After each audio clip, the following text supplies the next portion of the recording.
கரெக்டாக வந்து இது 2.5 ஏக்கராங்க. கிணறு இருக்குது, 3 கூட்டு கிணறுங்க, ஒரே ஸ்கொயர் பூமி.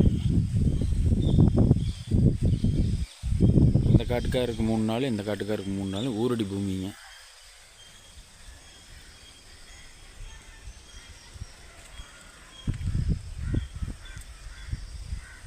தாமரை குளத்துக்கிட்ட வருங்க.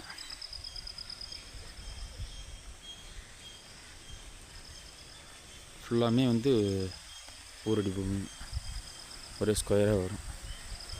ஈல்டெல்லாம் பரவாயில்லைங்க. பூராமே நாட்டு மரம்.